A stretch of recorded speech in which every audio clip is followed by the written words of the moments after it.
Apple Take 3. You know, there are lots of things that we can change our actions and do something about improving. Things like the way we live in cities, the way we transport ourselves, the kind of logging practices and fishing practices. There are lots of things that we can affect.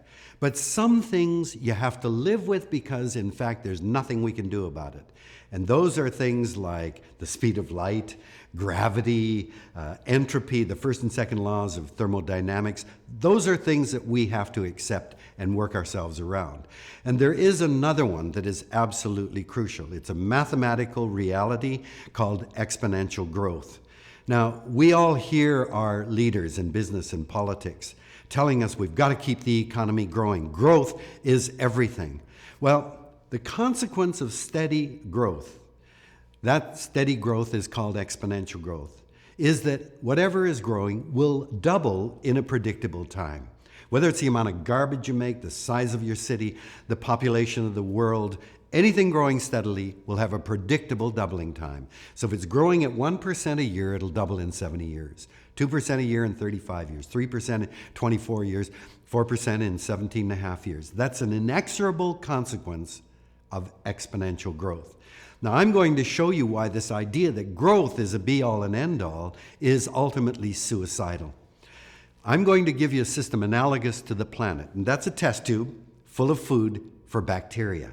So the test tube and food is the planet, and the bacteria are us. Now, I'm going to introduce one bacterial cell in, and it's going to divide every minute. That's exponential growth.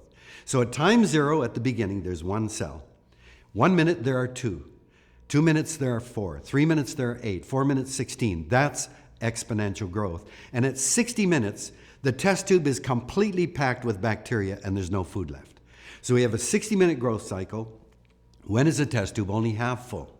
Well, of course, the answer is at 59 minutes. Even though it's been chugging along for 59 minutes, it's half full. 1 minute later, it'll be 100% full. So at 58 minutes, it's 25% full. 57 minutes, it's 12.5% full. At 55 minutes of a 60-minute cycle, it's 3% full. So if at 55 minutes, one of the bacteria said, hey, guys, we got a problem. We got a population problem. We've got 5 minutes left. The other bacteria would say, Jack, what the hell have you been smoking, man? 97% of the test tube's empty, and we've been around for 55 minutes. And they'd be 5 minutes away from filling it. So bacteria are no smarter than people. At 59 minutes, they go, holy cow, Jack was right. We've got 1 minute left. What are we going to do? Well, don't give any money to those economists. They got us into the problem in the first place. Give it to those scientists. And in less than a minute, those bacterial scientists invent 3 test tubes full of food for bacteria. So they've quadrupled the amount of food in space. They're saved, right? So that would be like us finding 3 more planets that we could use. So what happens at 60 minutes? First test tube's full. 61 minutes, second test tube's full. 62 minutes, all 4 are full. By quadrupling the amount of food in space, you buy 2 extra minutes. How can we add even more, a fraction of 1% more of air, water, soil, or biodiversity? We can't. Our home is the biosphere. It's fixed and finite. It can't grow. And we've got to learn to live within that finite world.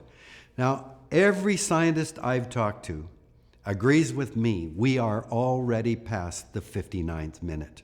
So all this talk about we've got to have more, we've got to keep the economy growing, is ignoring the mathematical reality that we are on a path of exponential growth that is going to simply continue to double, and it is not sustainable. If we commit to steady growth, and that becomes the very be-all and end-all of government and business, then we've committed ourselves to a meaningless thing. What is growth? Growth is just an increase in something. It's a description of a state, of a system.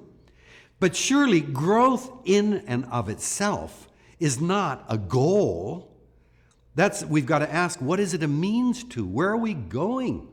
But in committing ourselves to the idea that growth is the very definition of progress, and no one wants to stop progress, we don't ask the important questions. What is an economy for? How much is enough? Do we ever get to a point where we say, oh my God, my house is full of stuff. I've got so much stuff I can't move. It's coming out of the earth. Do we ever say how much is enough? Are we happier with all this stuff? Those are the important questions, because then we can get on with the business of fixing the economy that's driving us against the mathematical reality that exponential growth is unavoidable, then the consequences, and it'll be catastrophic in a finite world.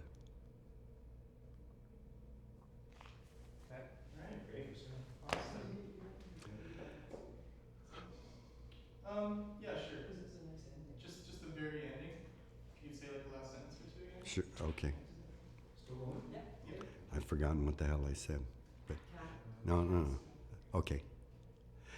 The reality is the mathematical description, the reality is you can't escape the mathematics underlying exponential growth. But we can do something about getting off that cycle of just pushing for endless, mindless growth. Because steady growth, if it carries on now, we know, is ultimately suicidal. We've got to now change directions.